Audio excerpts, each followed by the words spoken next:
Comandos elétricos 1, aula 3, motores elétricos de indução, a segunda parte, de motores elétricos de indução. O objetivo aqui é estudar características operacionais de motores trifásicos e o princípio de funcionamento dos motores de indução, no caso monofásicos. O objetivo específico é apresentar características operacionais dos motores trifásicos, aplicar a lei de Faraday-Lenz ao entendimento do princípio de funcionamento de motores de indução monofásicos e ler e interpretar tecnicamente as informações contidas na placa de identificação de motores de indução trifásicos e monofásicos. Motores de indução trifásicos. Nesta aula vamos apresentar os seguintes pontos dos motores de indução trifásicos. O princípio de funcionamento, que é o tal do campo girante, a velocidade síncrona, o escorregamento ou deslizamento, o fator de serviço, que é o FS, e o esquema de ligações de motores, ainda mais o seu grau de proteção de motor, classes de isolamento e placa de identificação do motor. Já no final da aula abordaremos os motores de indução monofásicos. Os motores de indução trifásicos, o princípio de funcionamento é o campo girante. No motor trifásico, os três enrolamentos distribuídos no estator, quando alimentados por um sistema trifásico, eles têm defasagem de 120 graus elétricos. Criam, então, um campo magnético resultante que gira no interior do estator. Nós já vimos como é que isso é gerado em aulas anteriores. Este campo girante, criado pelo enrolamento trifásico do estator, induz nas barras do rotor uma tensão induzida, que são linhas de fluxo que cortam as barras do rotor, as quais geram correntes induzidas e, consequentemente, um campo magnético no rotor de polaridade oposta à do campo girante. Como campos opostos se atraem, como o campo magnético do estator, que é o campo girante, é rotativo, o rotor tende a acompanhar a rotação deste campo. Está aqui, como é que ocorre isso? Nós já vimos em aulas anteriores. Ele é pulsante, vai fazendo esse campo magnético girar o rotor. Desenvolve-se, então, no rotor um conjugado motor, que é o torque, momento ou binário, Quer dizer, um torque que tem força, vezes, que faz o motor girar, uma força, vezes o movimento que faz o rotor girar, vezes o raio do rotor, fazendo com que ele gire acionando a carga. Esse motor é usado para movimentar algum tipo de carga, que é a velocidade síncrona. A velocidade síncrona do motor é definida pela velocidade de rotação do campo girante, a qual depende do número de polos do motor e da frequência da rede em Hertz. Os enrolamentos podem ser construídos com um ou mais pares, os enrolamentos aqui, pares de polos que se distribuem alternadamente, um norte, outro sul, ao longo da periferia do núcleo magnético. O campo girante percorre um par de polos a cada ciclo. Assim como o enrolamento tem P polos, a velocidade do campo a velocidade síncrona será 120 vezes a frequência, dividido por P, que é o número de polos do motor. Isso é dado em rotações por minuto, que é RPM. Então está aqui que significa cada um desses índices da fórmula que te dá a velocidade síncrona, que tem a ver com a frequência, com que pulsa ali a amperagem. Note que o número de polos do motor terá de ser sempre par para formar os pares de polos. Para as frequências e polaridades usuais, as velocidades síncronas são mostradas na tabela 3.1. Então, se você tiver 2 polos para 50 Hz, dá 3.000 RPMs, 60 Hz com 4 polos dá 1.800, se tiver 6 polos com 60 Hz dá 1.200 RPMs e assim sucessivamente. Se eu tiver 10 polos com 60 Hz, você tem 720 RPMs de rotação da velocidade síncrona. Escorregamento ou deslizamento. Se o motor gira a uma velocidade diferente da velocidade síncrona, ou seja, diferente da velocidade do campo girante, as barras do rotor cortam as linhas de fluxo do campo girante e, pelas leis de eletromagnetismo, circularão nelas correntes induzidas. Quanto maior for a carga, maior terá de ser o conjugado necessário para acioná-la. Para obter este aumento de conjugado, terá que ser maior a diferença de velocidade para que as correntes induzidas e os campos produzidos sejam maiores. Portanto, à medida que a carga aumenta, cai a rotação do motor. A carga aumentou, ele vai girar uma rotação menor, porque, né, a potência está sendo transmitida em forma de força, carga lá, né? Quando a carga é zero, o motor está vazio, o rotor girará muito próximo da rotação síncrona. Se tiver carga, né? A diferença entre a velocidade do motor N e a velocidade síncrona, a velocidade que ele gira, a velocidade síncrona, pode ser expressa em RPM como fração da velocidade síncrona, ou como porcentagem desta, que será então a diferença, né, entre a velocidade síncrona e a velocidade que o motor gira, é dado por essa letrinha S aqui, né, essa diferença. E essa diferença pode ser expressa dessa maneira, ó, né, que seria a proporção entre a diferença entre uma e outra e a velocidade síncrona. E assim você, se multiplicar por 100, o fator de diferença é esse aqui, né? A velocidade síncrona menos a velocidade do motor. Essa diferença divide pela própria velocidade síncrona, e você acha o fator aí, né, em relação à diferença. E se você multiplicar por 100, você tem isso em porcentagem, que é melhor ainda, né? Ou seja, a velocidade do motor gira essa porcentagem em relação à velocidade síncrona. Agora vamos ver a FS, que é fator de serviço. Os motores utilizados em regime contínuo devem ser protegidos contra sobrecargas por um dispositivo integrante do motor ou um dispositivo de proteção independente, geralmente com relé térmico com corrente nominal ou de ajuste, igual ou inferior ao valor obtido, multiplicando-se a corrente nominal de alimentação a plena carga. Né? Você vai multiplicar a corrente nominal a plena carga, né? Para saber quanto vai ser essa corrente final aí. Então você pode ter o fator de 1,25 para multiplicar para motores com fator de serviço igual ou superior a 1,15, ou 1,15 para motores com fator de serviço igual a 1, né? Que você vai multiplicar aí, multiplicando o valor obtido, a corrente nominal, né, de alimentação a plena carga. A figura 3.2 mostra aí um relé térmico, seu ajuste e como ele deve ser conectado ao contator.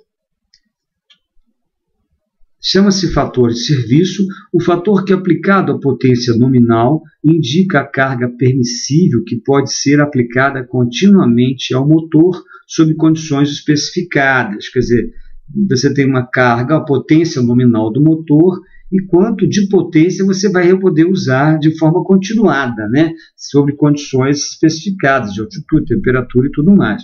Note que se trata de uma capacidade de sobrecarga contínua, ou seja, uma reserva de potência que dá ao motor uma capacidade de suportar melhor o funcionamento sob condições desfavoráveis, que você pode estar continuamente aplicando aquela carga que ele vai resistir. Por isso você tem aí o fator de serviço.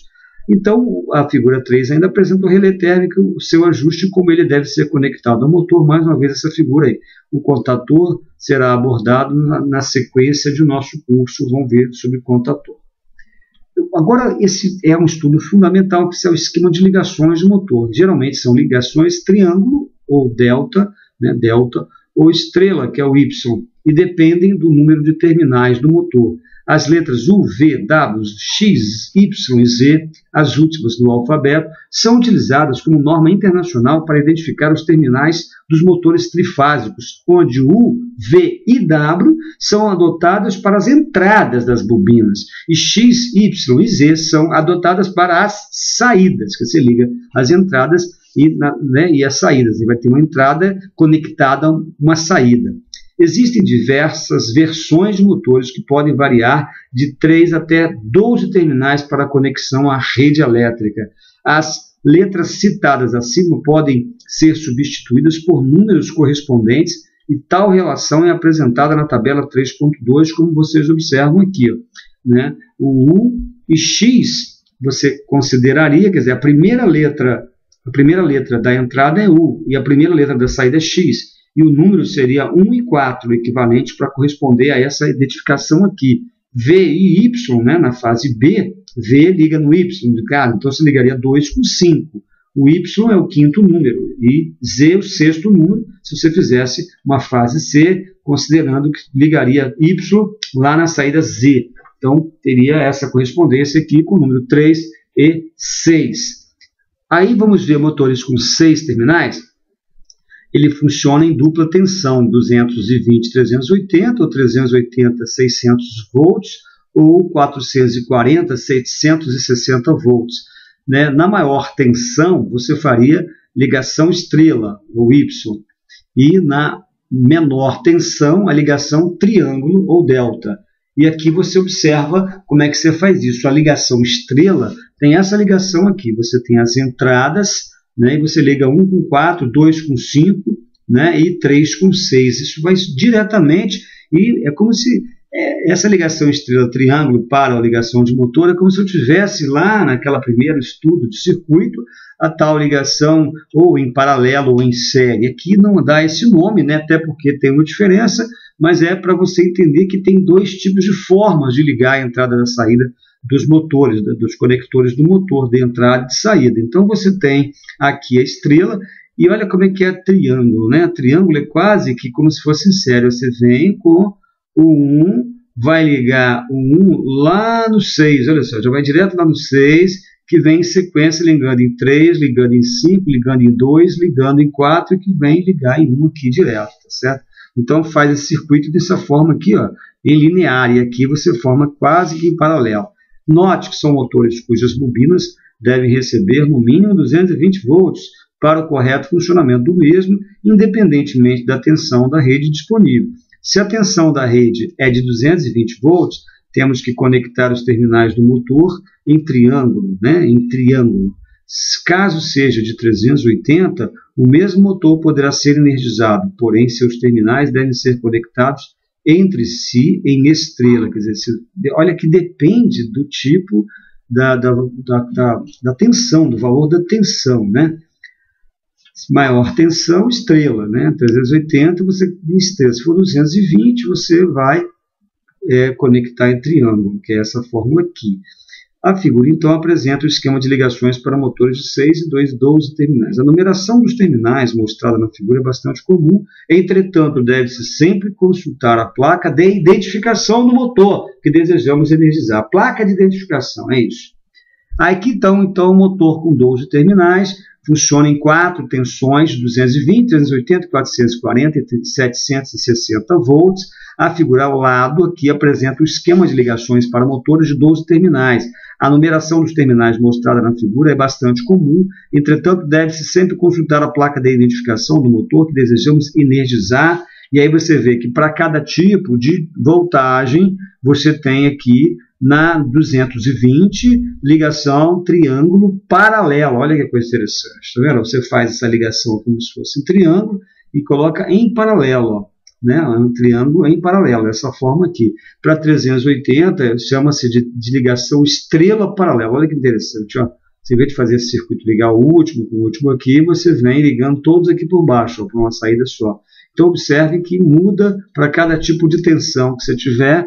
Agora, ligação triângulo em série, ó, triângulo em série, triângulo em paralelo, triângulo em série. A diferença, ó, triângulo em paralelo, bota 2 a 2 aqui em paralelo e faz, você junta 3 basicamente, né, três conjuntos em triângulo, né, e faz a cada 2 polos aqui, você coloca em paralelo. Já aqui não, a cada polo você pode colocar em paralelo, você bota em série, quer dizer. E aqui ligação estrela em série, ligação estrela em triângulo em série, né? Triângulo em série, aqui ligação estrela em série, né? Dá para perceber a diferença aí, por que você faz isso, né? Aqui você faz só 2 a 2 e liga aqui, no caso, em conjunto no final, aqui você faz uma ligação única. Ok, então está aí a amostra para motor de 12 terminais, para cada tipo de tensão, como é que é feita a ligação. Vamos a grau de proteção do motor. É a proteção do motor contra a entrada de corpos estranhos, poeira, fibras, etc., contato acidental ou penetração de água. Assim, por exemplo, o equipamento a ser instalado no local sujeito a jatos de água deve possuir um invólucro capaz de suportar tais jatos sobre determinados valores de pressão e ângulo de incidência, sem que haja penetração de água que possa ser prejudicial ao funcionamento do motor, né? Essa é uma das possibilidades, você fazer um invólucro e lacrar esse motor. O grau de proteção é definido por duas letras chamadas IP, né? Grau de protection, grau, seguido de dois números. O primeiro número indica proteção contra entradas de corpos estranhos de contato acidental, enquanto o segundo indica proteção contra entrada de água. A figura 3.5 apresenta dois motores com graus de proteção diferentes, como exemplo da tabela completa. Então, aqui, ó, grau de proteção, o motor IP, né, 55, e aí você vem aqui para entender o que significa esses números, né? Se você pega o número 5, é proteção contra acúmulo de poeira prejudiciais ao motor, né?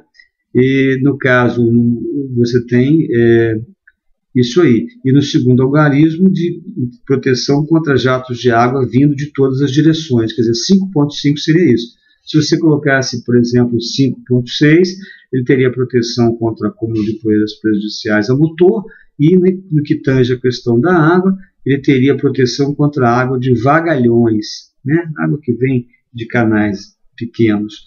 E no caso de, se você visse aqui, vamos ver esse aqui, ó, devem trabalhar em ambientes limpos e abrigados. Ó, o motor que já tem 2.1, você observar aqui, 2 significa que a proteção contra a entrada de corpos estranhos de dimensões acima de 12 milímetros, quer dizer, já é um corpo estranho um pouquinho maior. No caso de 1, ele é proteção contra pingos de água na vertical, quer dizer, você não pode jogar jatos de água, só pingos de água na vertical. Então, esse motor aqui, desse tipo aqui, deve trabalhar em ambientes limpos e abrigados. Agora, esse, por exemplo, quando já vai para o grau 5, para 5, 5, 6 aqui, você já reparou que aqui, quanto menor o número, menos proteção, né? O motor é mais aberto. Quando você tem o grau um pouquinho maior, os números maiores vão indicar na tabela aqui que você tem uma proteção maior, né? Os motores fechados. Classes de isolamento. A classe de isolamento é a especificação do isolamento térmico, ou seja, ele especifica qual é a máxima temperatura que o bobinado do motor pode suportar continuamente, sem que seja afetada a sua vida útil. Existem as seguintes classes de isolamento, né? Se você tem o isolamento do motor, quer dizer, esse é outro tipo de característica do motor, que é classe de isolamento. Se ele tem isolamento A, ele resiste até 105 graus centígrados. Os motores que têm até C e H aqui, ó, né, são classes de isolamento maior, resistindo até 180 graus, e o de C até a temperaturas maiores do que 180 graus. Quer dizer, o motor de melhor classe de isolamento é o motor de classe C. Os motores comerciais da WEG, que é uma fabricante muito, né, característica muito importante, a título de exemplo, são padronizados com classe de isolamento B, né? Enquanto os motores industriais são fornecidos com classe de isolamento F. Opcionalmente, todos podem ser fabricados com classe de isolamento H, proporcionando uma vida útil ainda maior. Esses valores consideram uma temperatura ambiente de até 40 graus centígrados. Condições de operação acima deste valor devem ser tratadas como especiais. Quer dizer, aqui no Brasil, né, ter 40 graus centígrados é a temperatura realmente máxima, só se for lá para Palmas. Vamos então agora para, depois de classe de isolamento, placa de identificação do motor. E aí a placa, né, você sempre tem no motor uma placa de identificação, e essa placa vem aqui com bastante informações sobre as características e especificidades dos motores. Então, a placa de identificação contém todas as informações acerca do mesmo. A figura 3 abaixo apresenta um exemplo de placa de identificação de um motor trifásico e sua correspondente interpretação. Olha quanta informação que pode ter numa placa. E aí você tem os códigos correspondentes aqui, ó. Você vai aqui, pega o número 1, ó, número 1, você tem o código do motor, é um código de especificação do motor, de fabricação do motor. Número 2, você tem número de fases, ó, número de fases, 3 fases. Número 3, tensão nominal, ó, as tensões que ele pode trabalhar, 220, 380, né? Se você vai para o número 4, onde está o número 4, você tem aqui, ó, regime de serviço, né? regime de serviço, é a classe do regime de serviço. Tem o isolamento aqui, ó, grau de proteção, modelo de carcaça, você tem temperatura da classe de isolamento, onde é que está? Você tem aqui 9, a temperatura da classe, né, quanto que ele resiste, você tem frequência, potência, rotação nominal por minuto, corrente nominal de operação, fator de potência, temperatura ambiente, fator de serviço, até a altitude, a massa do motor, quantos quilos ele tem, especificação do rolamento dianteiro e quantidade de graxa, tipo de rolamento que vai nas laterais do motor suportando o eixo, especificação do rolamento traseiro, tipo de graxa utilizada para lubrificar, né? Esquema de ligação para tensão nominal, aqui, ó, isso é fundamental, né? Para cada tensão você tem um esquema de, né, se é triângulo, se é estrela, aqui está identificada na placa do motor. Relação de corrente contínua, certificações, corrente de partida, corrente nominal, categoria de conjugado, corrente no fator de serviço, enfim, olha uma placa, quantas informações. Motores de indução monofásicos, então, vamos lá? Esses motores são normalmente motores fracionários, isto é, de potências menores do que um HP ou CV, embora também se encontrem disponíveis em potências inteiras, na faixa de motores de pequena potência. De modo geral, esses motores são uma alternativa natural aos motores de indução trifásicos, nos locais onde nem sempre se dispõe de alimentação trifásica, né, como residências, escritórios e zonas rurais. Os motores monofásicos, com rotor gaiola, destacam-se pela simplicidade de fabricação e principalmente pela robustez, confiabilidade e longa vida sem necessidade de muita manutenção. Quer dizer, é muito usado aí, né, no dia a dia. Estruturalmente, os tipos mais comuns de motores de indução monofásicos assemelham-se aos motores de indução trifásicos, diferindo basicamente no arranjo dos enrolamentos do estator, utilização de dispositivos para defasagem de corrente e desligamento de um dos enrolamentos. Princípio de funcionamento deste motor, né? O bobinado, que é o enrolamento, né, que cria um campo magnético ali de um motor monofásico, apresenta dois enrolamentos diferentes, um enrolamento de partida e um enrolamento de trabalho, dispostos mecanicamente no estator de 90 graus entre si, né? Então eles estão dispostos em 90 graus, quer dizer, esses bobinados aqui, conforme essa figura aqui. Para que seja criado este campo girante, é necessário duas ou mais fases defasadas no tempo, nós já vimos isso. Como utilizamos uma rede monofásica para obter essa defasagem, faz-se a ligação paralela entre o enrolamento de trabalho e o enrolamento auxiliar, defasado fisicamente em 90 graus, contendo então um capacitor para obter um adiantamento desta fase em relação ao enrolamento principal. Olha, o capacitor é que faz esse adiantamento da fase. Ao serem energizados, as correntes dão origem a um campo defasado em relação ao campo do estator, criando condições para que sobre o rotor atue um conjugado que o faz girar, né? Um conjugado de forças eletromagnéticas que fazem girar. Os motores de indução monofásicos são classificados de acordo com os métodos de partida e são usualmente conhecidos pelos nomes descritivos destes métodos. Será dado maior ênfase ao motor monofásico de partida capacitiva por serem de potência maior que os demais tipos. Aspecto construtivo deste motor monofásico. Então a figura abaixo mostra uma vista em corte, tá aqui, né? E uma vista explodida de um motor monofásico com suas partes constituintes. Então, eletricamente, podemos esquematizá-los aqui conforme a figura 3.10. Né? Aqui está a figura mostrando o esquema aqui, ó, rotor, né, interruptor automático, capacitor, tudo simbolicamente. Aqui a bobina de trabalho de um lado e de outro, né, o circuito de arranque aqui com o rotor, e aqui você tem o esquema real aqui, onde você tem aqui a tampa, o rolamento fundamental, dois rolamentos um de um lado e de outro, que apoia os eixos, né, a tampa traseira. Então ele começa com tampa e a arruela ondulada aqui para fechar no rolamento, na verdade um centrífugo, um platinado, né, que aciona, o estator bobinado, quer dizer, as bobinas aqui, a carcaça, o capacitor, o rotor injetado, né, uma chaveta para fixar o eixo aqui no ventilador, o ventilador para ventilar, né, e aqui você tem basicamente a condição, a essência de tudo, a parte elétrica está aqui da geração de de uma força para acionar esse eixo. Aí a placa de identificação e esquema de ligações.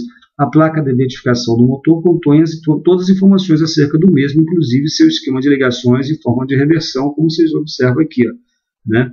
E apresenta a placa de identificação aqui abaixo. Você tem então aquelas especificações que estão lá no slide anterior. Você encontra o RPM, a frequência, né? Aqui você tem a voltagem, a potência dele aqui, ó, de 2 a 3, a voltagem, a amperagem, fator de potência, de segurança, de isolamento, tá tudo aqui. Então, dentro dessa, a temperatura ambiente, a rotação. Bom, então essa é uma parte importante para o seu aprendizado, identificação de o que você tem aqui nesta placa de identificação do motor. E o que vem por aí? O que nós vamos ver aí? Que bom que você chegou ao final de mais uma aula. Parabéns, né? Agora que sabemos como o motor de indução funciona e também sabemos interpretar as informações de sua placa de identificação, vamos abrir as chaves de partida e aprender sobre o que tem lá dentro. Até a próxima aula. Tá bom, gente? Então, valeu. Até a próxima aula.